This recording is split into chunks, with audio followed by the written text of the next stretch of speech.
How's it going? Good, how are you? I'm good. Last night was a very interesting night. One of the biggest nights in off-the-ball history. Yeah, it went very well by all accounts. Roy Keane and Gary Neville in the Bord Gáis Energy Theatre with our good friends at Cadbury's. How was it? It was sensational. How was it? That's a good question. How do you characterise an evening like that? I think it was sensational. It was like everybody who went there got the thing that they wanted. And that was the full range. Nathan Murphy looking longingly into Roy Keane's eyes. I don't know if it was longingly, more terror at stages. I actually heard that Roy Keane was looking at Nathan in a state of terror at one point late in the night. Yeah, what happened? Over the quiz, there was some question about what fixture would you pick to go to in the Premier League, and Nathan was like, obviously Manchester City, Liverpool, and Roy was like, no, United, Liverpool. And Nathan was just staring him in the eyes, and Roy was like, did I get the wrong answer there? So he obviously got one up on Roy Keane in that situation. Yeah, so look, we'll obviously be playing you out the vast majority of everything that happened at the Bord Gáis Energy Theatre on tonight's show and on tomorrow night's show as well. Some stories have made the papers this morning, as I said. So Keane was unbelievably charming and Gary Neville was funny, and they sparked off each other like old teammates who were friends at one stage should do, and they seemed to be completely equals in terms of how the conversation was going. But then he also did get into great detail about the breakdown of the relationship with Alex Ferguson, the breakdown of the relationship with some of the Ireland players, Harry Arter, even Jason McAteer got a subtle dig at one point. That was the thing. The lads in the office were saying that was a joke. In the newspapers, it looked like it was pretty straightforward dig. Yeah. Kind of not too much of a joke. So I think that's the whole point, right? A lot of the stuff is said with the intention of it being a joke that's meant to land. And then everybody's too afraid because it's Roy Keane to laugh. I think, so if you're going to hear the audio across the day, there's like lots of hooping and hollering and laughing as people go on. It was Roy Keane's a very complicated character, and I think all of that was on display last night, which is like I think exactly what people wanted to see. And then obviously he's gone too far with a couple of things that he said, and it's like, it's gone too far by Johnny Walters. It hasn't gone too far by Ferguson, I think. I think there's an interesting conversation to be had about the stuff that he says about Ferguson, but that's the stuff that's not getting picked up in the papers today, naturally, because he has spoken about Ferguson in the past. Oh, I think that's going to come. I think that they were just getting the box office stuff, the stuff that's going to get the most clicks out first. The Ferguson stuff will absolutely be making news in the next 12 hours. Do you want to tell me what the news is? Do you want to tell us at home what the news was? Oh, he says that they haven't spoken in 15 years. Or whenever it was. And people are having different reactions to that. It's kind of shocking that they haven't? I mean, it's not that shocking, really, right, when you consider the people involved, is it? No, exactly. That's what I'm asking. It's it is. I'm not surprised that Roy Keane has decided to not speak to somebody for a decade and a half for sure. But no, I'm looking forward to hearing it. I'm looking forward to in the state of FOMO that I've got right now. I'm looking forward to going back and looking through it all. As you say, it's on a lot of the back pages when it comes to the Irish angle. Yeah. And then obviously it's overshadowing the game tonight. Yeah, completely. Ireland against Switzerland tonight. We're going to have Gary Breen on a little bit later on. There could be protests, of course, at the game tonight. Are there? It's been spoken about. Mick McCarthy was asked about the possibility of protests yet again. Of course, our first home game since the tennis ball protest. So I guess he was asked, should the fans protest? And he was like, perhaps not. The thing since the last home game is that you've also got more revelations about the FAI. If you were in the mood to throw a tennis ball onto the pitch of the Aviva Stadium a couple of months ago, that desire perhaps hasn't gone away too much over the last couple of months. So it's natural that he was asked about it in the press conference. He said ideally people wouldn't throw balls onto the pitch, but it had a pretty good effect on Ireland last time. Conor Hourihane banged that one into the back of the net. So he says if it has the same effect, then go ahead and do it. I'm not sure if there is a plan for a protest. Like, let's not forget that the last time there was a protest, we were talking about it before the game and they were like, that's not going to happen. they're going to get the tennis balls taken off them going into the stadium. It's easy enough to smuggle a tennis ball in. I hadn't heard anything about this one, so let's wait and see. That game's live, obviously, on the Off the Ball show on News Talk tonight. From 7, David Myler, another former footballer under Roy Keane, will be alongside Nathan Murphy in the commentary box for that one. Let's have a look at a snippet of last night's Off the Ball Roadshow at the Bord Gáis Energy Theatre with thanks to Cadbury. The full show with Roy Keane and Gary Neville will air tonight. Have a look at Roy on his time with Ireland. Anytime I've even lost my job or I've left a job, I've never been that upset. I've just thought, well, you know, listen, sometimes you might be a bit angry, upset by it if you think you've been badly treated. Martin and myself with the Irish job, I loved every minute of it.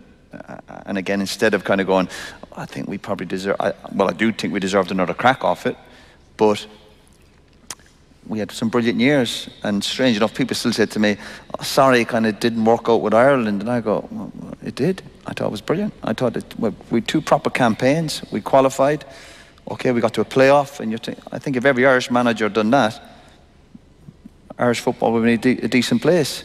Towards the end, when you're losing 1 or 2 players, and whatever about myself, I definitely, there's no doubt Martin was harshly treated, there's no doubt about that. But obviously when there's a lot of negativity, a lot of spin out there, and when we were missing the players we were, trust me, and I've watched Irish football since I was a kid, Ireland are going to hit a sticky patch because there's really lack of quality at the moment. Never mind if you're missing Seamus or Robbie Brady, 1 or 2 important players, you're thinking, we are up against it. So when we had that sticky patch, you're hoping that people will stick with you, but 9 times out of 10, people will panic and they will make a decision that you might think is unfair. But that, again, I kind of keep repeating myself, but that's life, that's the industry we're in. But the stuff we had with Ireland, and I still miss the Irish job, I loved it. I loved the buzz of the games, I thought the players. I love working with Martin. I think Martin, brilliant manager, a really good guy. With some great days. Jesus, I've been very fortunate in my career, but the 1 or 2 games you've mentioned there were up there with a lot of the highlights in my career, especially when it's your country. It was brilliant, the trips we had. Yeah. So that was the charming aspect of the evening where... Hello. Morning. Hi, John, how are you? Good. Yeah, look, it was mad. It was all a bit mad, wasn't it? Like, it was compelling stuff. It was funny, entertaining, enthralling, and at times very uncomfortable. And that's what a night should be about, shouldn't it? It was like a night in the theatre. That in the Bord Gáis Energy Theatre. Yeah, I was utterly, mesmerised by the dripping charisma that Roy Keane has, and you can tell that he knows how to kind of entice a crowd, and by telling stories and talking about his career, like talking with Gary Neville about the treble, 1999, and what it was like in the tunnel with Vieira, that kind of thing. We're going to hear all this obviously later on Off the Ball on tomorrow night, but then it kind of took a turn, mainly around the discussion around the video before Keane left Old Trafford in November 2005. The criticism of a performance against Middlesbrough and how that all spiraled out of control, but given it was festering with Carlos Queiroz for a few months, and Roy talking about being down in Portugal and where he was staying and his family and that kind of thing. And so just for context, anybody who doesn't know the background to the story, Queiroz and him have had a row at some point. Queiroz has told him what to do, and then is it at that point that Ferguson says to Queiroz, do you have sex in the same position with your wife every night because you're making us play in the same position in training every week? That's the line, isn't it? I don't know if that's the line, but that wasn't mentioned last night. Right. But there's like that's definitely the line. That's the one that was like, yeah, throwing him a bib. Roy not feeling really part of it, and then Gary Neville was saying to Roy in the conversation that whatever Roy said, that he would have sacked Roy Keane if he was. He asked Roy, would you have sacked Roy Keane? And Roy obviously demurred and said that he wouldn't have. And then Roy, like, the body language completely changed. Like, from this really kind of warm, friendly, engaging chat in the audience to this kind of cold, stone-faced no. To the presenters, to Joe and Nathan. To everybody. And Den was hammering home the fact that they got the statement wrong, that he was there 12 and a half years and the statement said 11 and a half years. And I find it very, very sad that he revealed, and we always hear that the stories when books come out, and many books have come out, that they haven't spoken or they haven't picked up the phone, but he hasn't spoken to Ferguson for 14 years. And Ferguson had a very close brush in the last couple of years with illness. And he was asked by Nathan, you know, do you think life's too short? Could you maybe, you know, reached out? And he said that no, until I get an apology. So that was him and David Gill. Him and David Gill. And I'm kind of thinking to myself, I'm hearing a lot from Roy that we can all improve, we can all learn about things, but I'm also getting a huge sense of tremendous stubbornness about certain issues, about Saipan, which I think, you know, we kind of had the rehash of how we felt about Saipan, about the fact that he was accused of feigning injury, that kind of thing. And we're getting that utter steel ability not to change his mind about certain things. I am fixed on these things. This is what I believe. I'm not going to change for anything. And it kind of didn't really be in sync with the charm that we saw at other parts of the night. And then you feel like this is going right to the edge, and then you bring it back with a joke. So it was gold for your stuff, lads. Being in the audience, see your mouth open at times, and you're kind of going, "Oh my God, is this actually happening?" There's comments about John Walters, which are out there that I'm not going to go into now. But you're kind of you are on the edge of your seat in good and bad ways, and I think that's why Roy Keane is box office. But to me, I've always felt, having observed him as a journalist or as a broadcaster for 20 years, there is a Jekyll and Hyde quality to him, and I saw that emanate at the Bord Gáis Energy Theatre last night. That one moment it's it's candy from a baby, and the next moment you're going, "Oh my God, this has turned now, and where is this conversation going?" And then you bring it back a bit. But they had a great fun at the end, with obviously with the audience, and bringing the audience up and taking out hurleys and cricket bats and you know, having a bit of crack. But I think it's just very sad, the Ferguson thing. I think it's a very sad state of affairs. There's that photo of Keane and Ferguson. I think when they won the title, in the dressing room, Keane has got the shirt off and Ferguson's got the arm around him. Now, there's obviously a pair of them in it, right? Because, like, you know, Roy obviously had a bereavement recently, and clearly didn't get a phone call from Ferguson to say, "Oh, look, I'm sorry that happened." So there's definitely two sides to that story, where you have, I would say, Ferguson tried to create Keane in his image and did a very good job of it, and now they're just exactly the same, looking at each other going, "No, you blink first. No, you blink first." Well, Ferguson, I remember the John Snow interview when he quit. We talked about United was all about control, and Ferguson, I think that Gary Neville was correctly said, if Keane had been 27 or 28 when all this has happened, like with Cantona, the allowances would have been made because he was too valuable for the team. Yeah, I think when he's 34 years of age, I think there's always a reason, there's always a way, there's always a bust up, there's always a fissure. But generally, the real reason is they didn't feel like he was going to make it at United for that season at 34 years of age with the injuries he'd had. Yeah. He wasn't the Roy Keane of old. Therefore, you get some kind of conflagration. And Keane pointed out that he didn't like the way that Brian Robson and Steve Bruce had been run out of the club at his stage as well. All I'm hearing from Roy Keane, though, and this is pride. There's huge pride there, and the huge pride there around Saipan, and actually, well, another interesting thing he said was the thing about the training ground and the pitch and all that had been forgotten about, and they were going off the next day, but he never mentioned the fact that he gave the interviews that week to Paul Kimmage and Tom Humphreys, and that's what sparked the McCarthy meeting.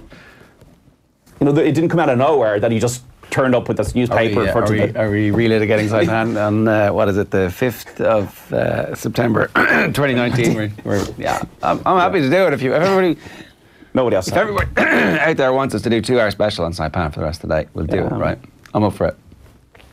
Brilliantly entertaining, and you got to hand it to Roy for being brilliantly entertaining. More good stuff coming your way, and we'll talk about obviously some of the stories in the papers in just a minute, because that's what's coming next for you. Gary Breen's going to join us at 8:05 this morning to talk about the Ireland-Switzerland game tonight.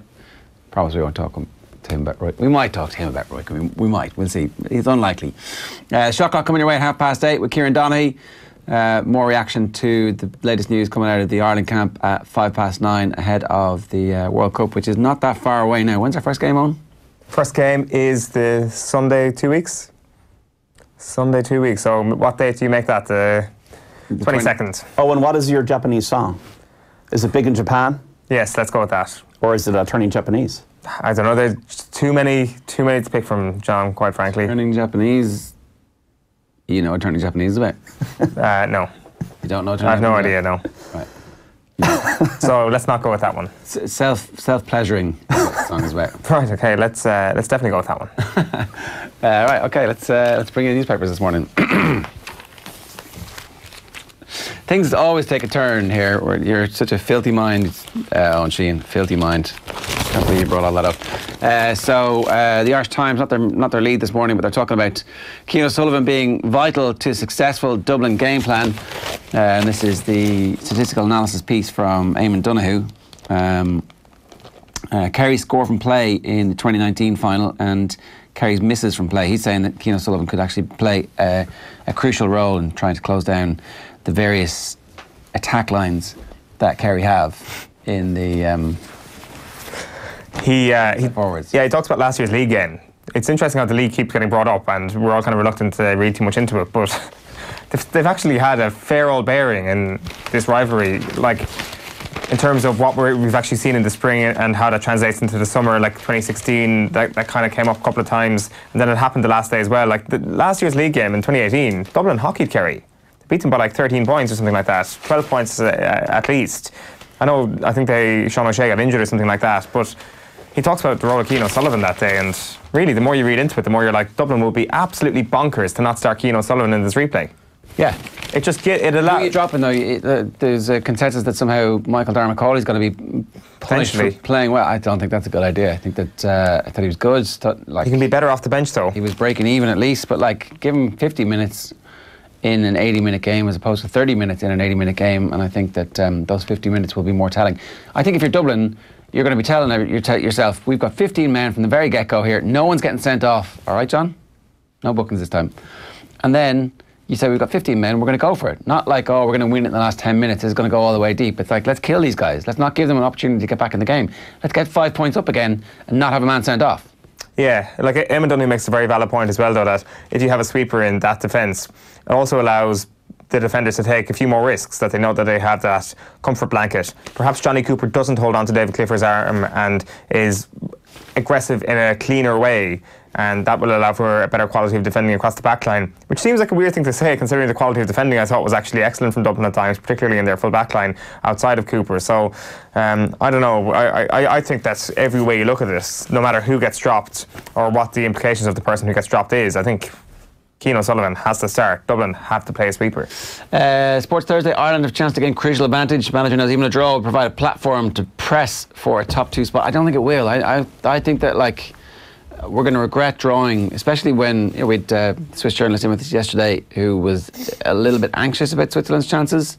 I think if you go 3-0 up in a home game and you don't win that game, then there's a flakiness in the group that we need to somehow get into and remind them, yeah, you're flaky. We're going to beat you this time. Like, I definitely think that the way the narrative has gone this week, that you're looking at Ireland as a potential winner tonight for sure. 12 months ago, you're looking at that game and you're thinking, God, how do we not get a thumping at home to Switzerland? So the confidence has definitely changed. A couple of freak incidents have happened that have allowed us to get that confidence, namely Switzerland surrendering a 3-goal lead against Denmark. Also, Xherdan Shaqiri falling out with the manager and not really showing up for this international break, focusing on his club commitments. I think there's a lot of hope we can take from some of the stories that have done the rounds in Switzerland over the last 12 months, or certainly during this campaign. The back page of the Mirror this morning is Swiss crank. This is interesting because Mick McCarthy appears to have reacted to a story that basically was not true. If Jan thinks we're unpleasant now, just wait until tonight, says Mick. So this story came out yesterday that Jan Sommer said that Ireland are an unpleasant side. They play a very unpleasant style of football. The Swiss journalist we had in with us yesterday said that is just not true. That quote was completely misinterpreted. I think he meant tough, physical, not unpleasant. But Mick McCarthy has come out and said, I hope he sat in the dressing room afterwards and he's thinking it's more unpleasant. So he's hit right back at him. You've also got that story from last night, John and Ratsap Pack not for Keane, and kick him out of Europe. Ince calls for a crackdown on clubs with racist fans. So this is in the aftermath of Romelu Lukaku getting targeted with monkey chants. The Inter Milan fans coming out saying, we're sorry you think that is racist. that it's a term of endearment, not a term of racism from Italian football fans, monkey chants. So all well and good, and all is rosy in the land of Italian football. The other story here, which is a huge story in the Premier League title race, is that Aymeric Laporte is out until Christmas. It looked very, very bad at the weekend when he went down against Brighton. It could have been a season-ending injury for him, but he is going to be out until after Christmas only, so he will be back before the end of the season. But you look at that and have the scales tipped. Is that the grain of rice that tips the scales in Liverpool's favour? I think it may be. Which bit, sorry? That Aymeric Laporte is out until after Christmas. But so who's going to be their centre back? Fernandinho came on for him last weekend to play centre back. Yeah. Maybe Fernandinho's like the new Mascherano and ends up being like, we just needed one more passer back there who was actually, also strong on the ball and good tackler. Maybe they just recall Vincent Kompany. You're crap at management. Well, you're bad. You're like Anderlecht. You're too good for Anderlecht. So what happened to John Stones? Where's he? John Stones, after the end of last season when Kompany overtook him. I'm not sure why he didn't come on actually at the weekend. Okay, so the Irish Examiner, again, that's that story. No love lost, Ireland boss bites back at Switzerland's style jibes. Apparently Switzerland didn't make those style jibes, so this is great. We would never have known that if we hadn't actually had a Swiss journalist thinking, no, that's not what the translation meant. That's not what he said at all. There was a translation story here. Emmett Malone has this. Ireland's miserable competitive record of the past 20 years against the Swiss suggests Mick McCarthy's side might be overdue a slice of good fortune against the top seeds in this group. It's clearly too much to hope, though, that Vladimir Petkovic's side's game plan for this evening might go as badly for the visitors as yesterday's pre-match press conference. The coach and two players, Schär and Xhaka, turned up for an event at which most of those present were reduced to a state of helpless bewilderment by the translation, or sometimes lack of it. So maybe this is our tactic. It's like, get the opponents in, make them speak in a foreign language, get somebody to make up what they're saying, and just be like, Jesus, what he just said about you, I couldn't tell you. Okay, I'll tell you. He said you're like evil and your style of play is crap. Now, what do you think of that? He's still talking. Why does that interpreter have an Irish accent? Yeah, well. Is there anything else on that? Mike Ross, Schmidt speaks softly but carries a big stick. Brian just got to the point last night on Wednesday Night Rugby that he thought that the pressure was visibly getting to Joe Schmidt at this stage, and it might be, it feels like it might be. Well, is it getting to him, or is he kind of annoyed with how his team has performed this year? I think it's probably the latter. Like coming out and addressing the media early last week, coming out and addressing the media earlier this week. I think they're kind of defiant moments, are they not? Especially last week. This week was more to do with the fact that we had to release a team, so I better come out and actually address it. So I think calling that defiance is probably being a little bit too kind to him. But I think last week, I certainly, immediately after the England game, I thought we are absolutely screwed here. And you're kind of looking for a sign. You're impatient. You can't wait until the next game. You can't wait for Ireland to come up against the Wales team. What are you going to see in the press conferences? And you see Joe Schmidt come out and kind of address the media. And I think he deserves a lot of credit for that. I think he is looking old. People tend to look old when they get older. That happens. He has had a bad year. He's been weathered quite a bit. So I think it's natural. He's a human after all. And is that going to manifest itself in terms of how Ireland perform in the World Cup? Time will tell.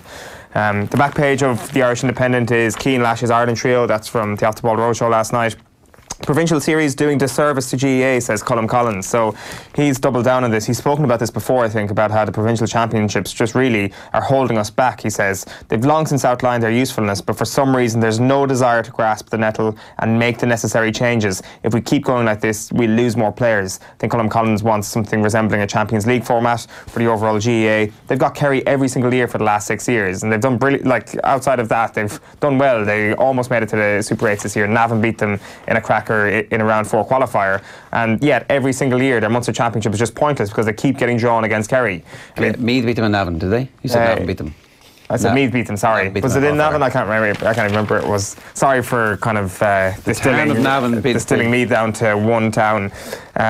Murray and Sexton set to return, Schmidt recalls. Big guns, says Cian Tracy. A couple of possible Ireland teams doing the rounds across the papers today. They are different, so it seems that the team hasn't been leaked. But between Cian Tracy's team and I think it's Jerry Thornley's team, they both go with the same back row, which has Jack Conan at 6 and CJ Stander at 8. So will there be a back row where the two of them can coexist in the future? Potentially, but the headline there, Murray and Sexton set to start.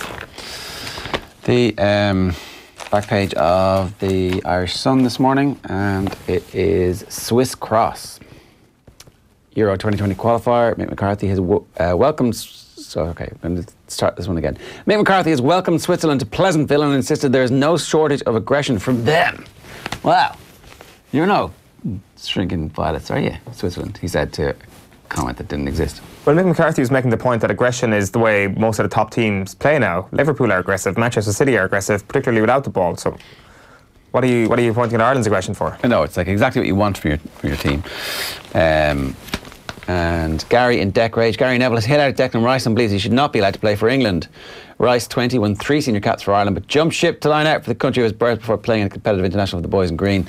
And then Roy's Not So Keen. The song, obviously, from Morrissey. Roy Keane has launched a stinging attack on Jonathan Walters for his behaviour toward the end of his time with Ireland and accused the media of nasty personal attacks on Martin O'Neill. You're going to get to hear all that for yourself a little bit later on this evening. And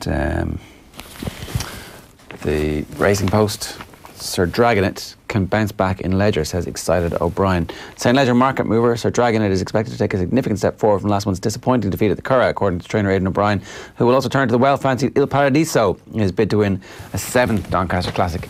We have a big name coming for you this Friday week on Friday Night Racing that we're very much looking forward to in the meantime. Back page of the Irish Daily Mail is biting back to something that didn't need to be bit back to because the quote did not exist. Mick happy to win ugly after a Swiss style jibe, while Ireland players look pretty confident. Pep wants new signing after Laporte blow meanwhile, so he's going to look for a new centre-back in the January transfer window after Laporte was ruled out for the rest of the year. I presume he means the calendar year. So he needs to repair the lateral cartilage in his right knee. So he's had an operation in Barcelona. All the Manchester City players have, with all the money being pumped into the north of England with all their fantastic facilities, they also have to go to Barcelona for their important operations. Benjamin Mendy had to go, one of the other players recently had to go as well. What is it that they can do in Barcelona that they can't do in England? I really have no idea. What is it that the Spanish medical authorities are happy to do that you can't be getting done in England, I wonder? I have no idea, really. It's gone well over my head. Quite an insult to the NHS and to any of the private clinics. Exactly. They say that Harley Street must be turning in its grave. The Middle Eastern money is contributing to English society, they say. Well, not to the NHS, it seems. Back page of the Irish Daily Star is a pain in the Swiss. Mick will make it an unpleasant night for their rivals at the Aviva. Keane's blast at Walters is the line from last night's roadshow. Ince joins bandwagon, I should say, as mentioned previously. And no blanket approach, says Carl O'Kane. Rory Gallagher reassuring Derry fans that he has more than one style of play. Derry GA faced a backlash in some quarters in the wake of Gallagher's appointment with his reputation as a coach who plays defensive football. But he says, obviously, when we got involved with Donegal, we brought a new dimension to defensive football. I think it's a little extreme, and a lot of it is based on one game where we lined out with Donegal against Dublin in the 2011 All-Ireland semi-final. I think it's probably a bit more than that. Going into Fermanagh, to be fair to Fermanagh, I was looking for a really short-term hit. And, you kind of have to give him a bit of credit for that, but at the same time, I think you have to say that there was a bigger body of evidence than just one semi-final with Donegal at that time. And to be fair, after that, 2012, they kind of improved.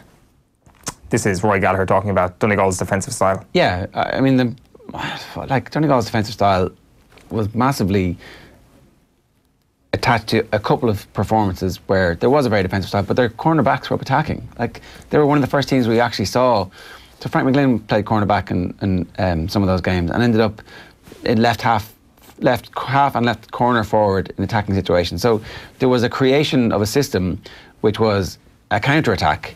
And so while counter-attack will look incredibly defensive when it's starting out, that Donegal team started this current Donegal team's attacking abilities. And you would not call this current Donegal team hyper-defensive, would you? Not at all, no. So I think Rory Gallagher's a great coach and it's going to be an excellent appointment for Derry, but sure, look, it's going to be interesting to see exactly what kind of response he gets from the national media. Do you know what I'm talking about? Do you? Is it Jay Brawley? Hey. Joe B? So the Herald this morning, Keane lashes Irish trio. Do you already do this? It was the same story in a different newspaper, yeah. Former number 2 in tirade against Walters, Arter and Ward. And a second replay of Dublin and Kerry draw. We knew this, I think. Frank Roach is confirming it, that no penalties. There'll be no penalty shootout in an All-Ireland final over our dead bodies. Thank God. I know, that'd be great, wouldn't it? Well, after... You think keep going, replay after replay after replay, forever and ever? No, I'm just saying that Dublin would likely win a penalty shootout. Because Paul Gainey would miss again? Well, no, given Jim Gavin's level of control, he'd probably have that off to a fine art as well. There's something a bit more chaotic about actually live football. Very chaotic. Back page of The Guardian is seeing it like a beach ball. Imperious Schmidt weathers storm to take charge of Test, and that photograph, or a similar version of the photograph, is on the back page of the London Times as well. Seeing it like a beach ball, Smith back where he left off to frustrate struggling Archer at windy Old Trafford. Okay, so Jerry O'Connor has stepped down. The Clare Echo are reporting this morning as joint manager of the Clare senior hurling team. This is Pádraig McMahon with the story here. The squad's official Twitter page has confirmed reports in the Clare Echo that the Killanena native won't be putting his name forward for a fourth season in charge. Apologies if I got that townland name wrong. First appointed as senior joint managers in October 2016. Obviously, they've only won the Munster Senior Hurling League in 2019, but an incredible career as joint managers of originally the minor team when they won provincial glory in 2010 and 2011. So it's a long time on the road with that group of players, 9 years from Jerry O'Connor's perspective. And of course, they won 3 back-to-back All-Ireland and Munster Under-21 titles from 2012 to 2014. So you'd be hoping that team now are starting to reach their peak. Yeah, and you'd imagine Donald Maloney is going to hang around as well. Just because Jerry O'Connor is gone doesn't mean they're literally handcuffed together. So I think Donald Maloney actually stayed on with the Under-21s or the minors for a while after O'Connor had left as well. And we've got the Irish News, by the way, this morning. They're going with ex-tip keeper Gleeson in line for hurling hell, which is an interesting story. McCarthy not burdened by weight of history. Meanwhile, and Gaelic Life as well this morning. Right man for the job. Gerard O'Kane says Gallagher's selection is good for Derry. My apology to David Goff then, says Joe Brawley. Ooh, we should look at that. I wonder what he said. So did he not? He went on Radio Kerry then on Monday night and doubled down on it. Oh, did he? On his analysis, yeah. He was like, there was no way it was a penalty and there wasn't a red card. Right. So he's failed to treble down on it, I think. He's actually maybe watched the game. Back. Yeah, well, I'm sure Joe Bradley was watching it live as well. Well, he was at the game, obviously. He's just because you're at the game, you know. Right, okay, we're going to take a quick break. We're going to be back with Gary Breen talking about Ireland against Switzerland and some other stuff maybe.